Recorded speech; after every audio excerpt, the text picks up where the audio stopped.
بسم اللہ الرحمن الرحیم۔ السلام علیکم۔ خبر والا میں خوش آمدید۔ آج کی اس ویڈیو میں ہم آپ کو IMF کی پاکستان کی معاشی صورتحال پر جاری کی گئی نئی رپورٹ کے بارے میں بتائیں گے۔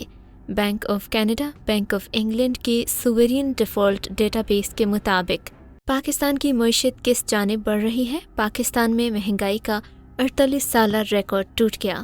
کیا پاکستان اینڈ گیم میں داخل ہو چکا ہے؟ مزید آگے بڑھنے سے پہلے آپ سے گزارش ہے کہ خبر والا کو سبسکرائب کیجیے اور نیچے دیے گئے بیل کے آئیکن کو کلک کر دیجیے۔ پاکستان کی معاشی صورتحال پر جاری ہونے والی حالیہ رپورٹ کے مطابق پاکستان کے قرض اور GDP کا تناسب 70% کے خطرے سے دوچار ہے۔ مسلسل بگڑتی صورتحال اور IMF کی شرائط کے مطابق ملک ڈیفالٹ یا اینڈ گیم کی طرف بڑھ رہا ہے۔ اس سال پاکستان کے بین الاقوامی بانڈز پر صرف 500 بلین کی ادائیگیاں باقی ہیں، لیکن پاکستان کو بیرونی قرضوں کی ادائیگی کو پورا کرنے کے لیے $3 بلین کی ضرورت ہے۔ پاکستان کو اس وقت ڈوبتی معیشت کو سہارا دینے کے لیے IMF سے $1.1 بلین کی بیل آؤٹ پیکج کی سخت ضرورت ہے۔ نہ صرف IMF اور بین الاقوامی معاشی ماہرین بلکہ پاکستان کے اندر سے بھی ایسی ہی آوازیں اٹھ رہی ہیں۔ سابق وزیر خزانہ مفتاح اسماعیل کا بھی یہی خیال ہے کہ پاکستان کے پاس معیشت کو سہارا دینے کے لیے IMF ہی واحد اور آخری آپشن ہے، کیونکہ موجودہ حکومت کی سعودی عربیہ سے قرض کی درخواست کا کوئی مثبت جواب نہیں آیا اور سعودی عربیہ نے بھی لال جھنڈی دکھا دی ہے۔ مگر یہ خدشات بھی ہیں کہ IMF کی کڑی شرائط کو ماننے کا مطلب پہلے سے مہنگائی کی چکی میں پسے عوام پر مہنگائی کا نیا بم گرانا ہے، جس سے لوگ بنیادی ضروریات کی چیزیں بھی نہیں خرید سکیں گے۔ مفتاح اسماعیل کے مطابق اگر IMF نہیں آتا تو پاکستان ڈیفالٹ کی طرف بڑھ سکتا ہے، پھر نہ تو کوئی ملک قرضہ دے گا اور نہ ہی کوئی انویسٹمنٹ، اور پاکستان کے بیرون ملک اثاثے ضبط کر لیے جائیں گے۔ مفتاح اسماعیل نے مزید کہا کہ پاکستان کو 24ویں IMF پیکج کی سخت ضرورت ہے۔ پاکستان کے پاس اس وقت بانڈز کی مالیت صرف $8.6 بلین ہے۔ اس کے مقابلے میں اگر واجب الادا قرضوں کی شرح کو دیکھا جائے تو پاکستان کو صرف چین کو $30 بلین ادا کرنے ہیں۔ مفتاح اسماعیل نے اس بات پر زور دیا کہ پاکستان کو اس وقت صرف ان ممالک کے پاس جانا چاہیے جن کا پہلے سے مقروض ہے یا جن اداروں نے ہمیں پہلے سے قرض دی چکے ہیں۔ کوشش کرنا ہوگی کہ کچھ اور طویل مدتی قرضے حاصل کیے جائیں۔ پاکستان میں سیلاب کے بعد ہونے والی تباہ کاریوں سے ملک کو نکالنے کے لیے بھی حکومت کو IMF کے مثبت جواب کا انتظار ہے۔ کھانے پینے اور بنیادی ضرورت کی اشیاء کی قیمتوں میں دوگنے اضافے کی وجہ سے جنوری میں افراط زر کی شرح 48 سال کی بلند ترین سطح پر پہنچ گئی، جبکہ ٹیکسز میں مزید اضافہ اور پاکستانی روپے کی قدر میں ریکارڈ کمی ہوئی ہے۔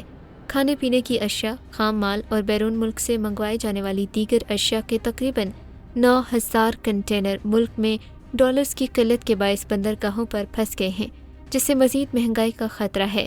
پاکستان کی مہنگائی کی شرح دنیا میں 19ویں بلند ترین سطح پر ہے۔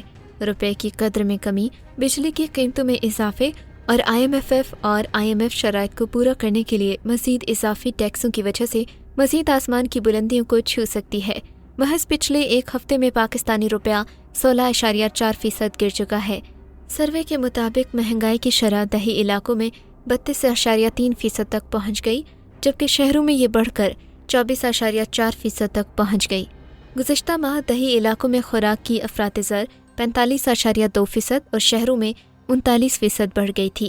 مگر دوسری طرف لوگوں کی آمدنی میں نہ ہی کوئی اضافہ ہو رہا ہے بلکہ بے روزگاری مزید بڑھ رہی ہے۔ کھانے پینے کی اشیاء کی قیمتیں لوگوں کی پہنچ سے باہر ہیں۔ مہنگائی میں زیادہ تر اضافہ پاکستان کے دیہاتی علاقوں میں ہوا ہے، جہاں لوگوں کی آمدن پہلے سے ہی کم ہے۔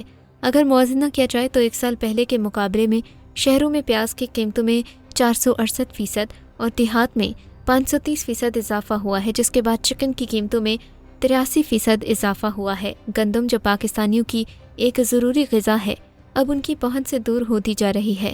گندم کی قیمتوں میں 78% سے زائد اضافہ ہوا ہے، جس کی وجہ سے پاکستانیوں کے لیے 2 وقت کی روٹی کھانا ہی دشوار ہو گیا ہے، جبکہ گندم کے آٹے کی قیمتوں میں بھی 61.3% اضافہ ہوا اور چاول کی قیمت میں 66% اضافہ ہوا۔ دالوں کی قیمت میں 50% سے زیادہ اضافہ ہوا۔ سبزی، گھی اور کوکنگ آئل کی قیمتوں میں پچھلے مہینے تقریباً 43% اضافہ ہوا۔ مکانات، بجلی، پانی اور گیس کے ایندھن کی قیمتوں میں تقریباً 5% اضافہ ہوا، لیکن یہ آنے والے مہینوں میں مزید بڑھ سکتا ہے۔ اسٹیشنری اشیاء کی افراط زر کی شرح 47% سے زیادہ تھی، جس سے تعلیم زیادہ مہنگی ہو گئی اور بہت سے معاملات مڈل کلاس اور تنخواہ دار طبقے کی پہنچ سے دور اور ناقابل برداشت ہو رہے ہیں۔ اگلی ویڈیو تک کے لیے اللہ حافظ۔ پاکستان زندہ باد۔ مزید ایسی اپڈیٹس کے لیے خبر والا کو سبسکرائب کر دیجیے، کیونکہ ہم آپ کو دنیا بھر کی خبریں دکھاتے اور سناتے ہیں۔